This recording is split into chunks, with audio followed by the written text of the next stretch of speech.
What's up? This is Mark from Zooline. I'm Tyler with Zooline. And this is Craig. This is Matt from Zooline, and you're checking out The Grind at punkradiocast.com. You just need to remember, there's only one in the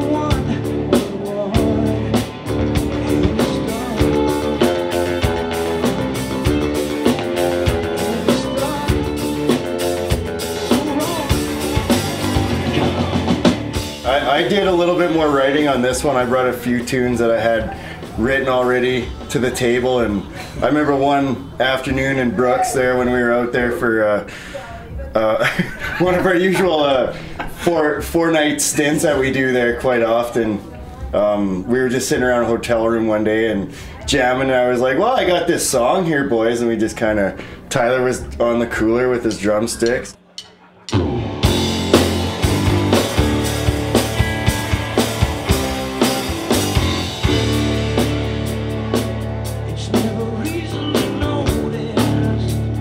Yeah, it's a little different in the fact that I did a little bit more of the writing, I guess, and yeah, it's a little more guitar oriented, I guess.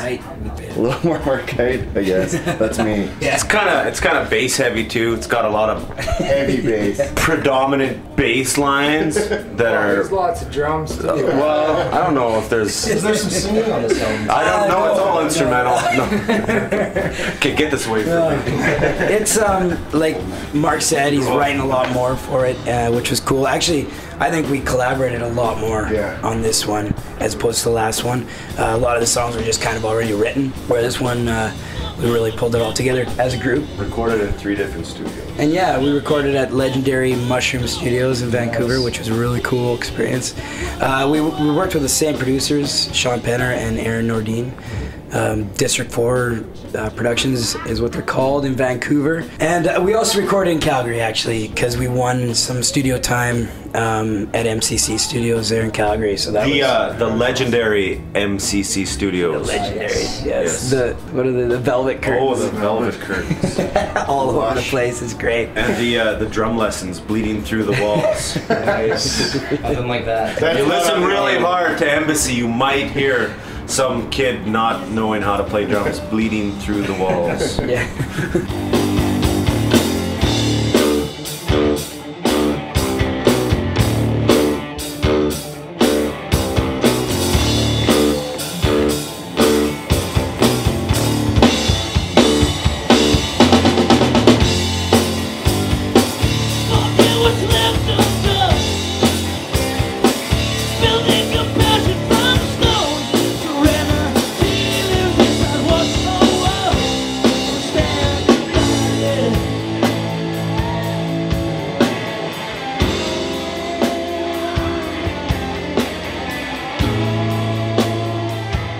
Like we won some studio time. So I mean, we released our last record in July of 2008. So we won some studio time, and the studio was like, "You guys should get in here and use it, because after a year, it expires, right? So get our butts in there, kind of thing." And so March of 2009, we went in. We didn't really have much for new material. We kind of had some, some riffs going, so it kind of gave us a little kick in the ass to get some tunes going.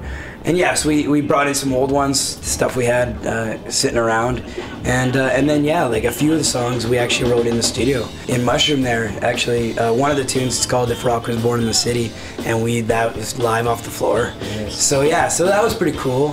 Different from the first one for sure. Absolutely. And actually, a couple of songs kind of came about that way. Just kind of pressure to get it done, and it was good. It worked out. We got 11 songs, cut a couple.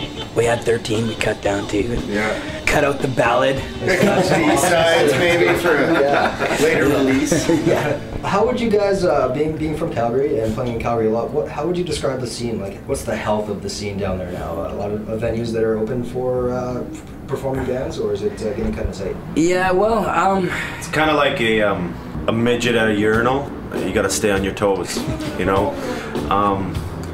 It's really tough to break in, and some bars.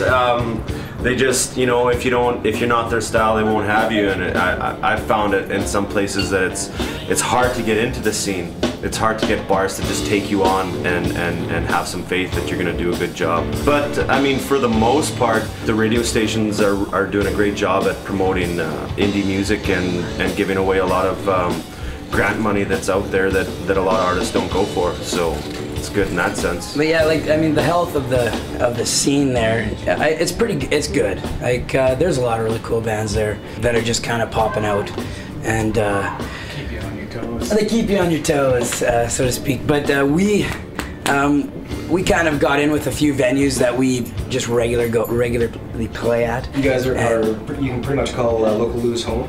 Yeah, Local Lou's is our place. That's We're even definitely I was there last night getting hammered. You know, what I mean. By hammered, you mean prime. I mean, sure, yes, that's Networking.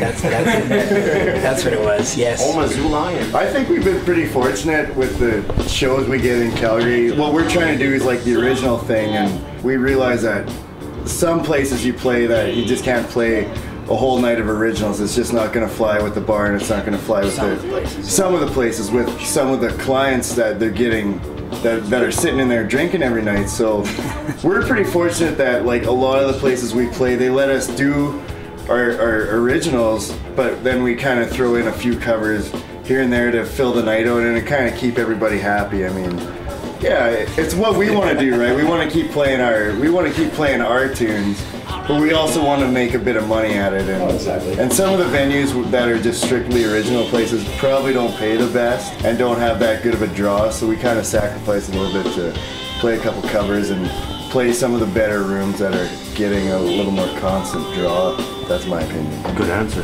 Good answer. Good question. Quick questions here. Any bands that are really standing out, be it from Calgary or other parts of the country or the world that caught your musical ear that you think people should pay attention to? Tyler. The Clown Diggers in Red Deer. All right. Nice. Yeah, those are buddies of ours for sure. Yeah, they're awesome. You? I like well, they're not that new, but the Bronx. Oh, Yeah, I really like those guys. I've just been digging their disc a lot lately. Have you heard Mariachi El Bronx yet? No. Oh, it's the Bronx. It's the guys from Bronx doing mariachi band. No shit. They have like at least one album released. That's on that. solid. Just look that up. That'd be fucking cool, man. Pretty sweet. Matt? I think that the Shagbots have great shoes. Yeah. And I love those guys. They're fucking awesome. And I gotta go with the hometown band to give a shout out to.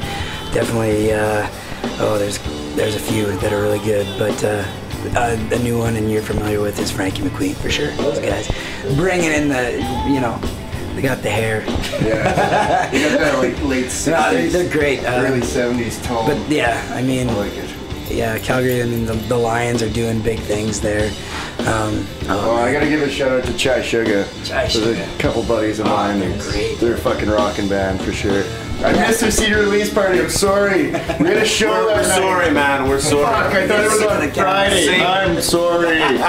Ryan. Same goes out to Joshua's Habit. We missed your CD release party. And I'm Static in the sorry. Stars. And Static in the Me and Stars. Craig were there.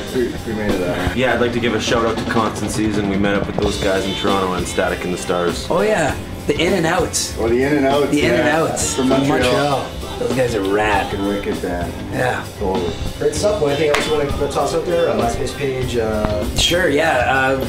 We got our MySpace is MySpace /ZooLion, all one word. Our website is www.zoolionmusic.com, and our new CD's coming out in February. 11 songs. It's going to be early February. We're going to have a great big party in Calgary, so if you're there, come on out. Look for an iTunes pre-release before the party. That might Probably happen. late Might January. We're hoping for that. And find us on Facebook, and you will Yes. know everything about Zoo Lion. Everything. Dirty, fucking disgusting, nasty detail. There we go. There you have it. Drink OV. Yeah. OV.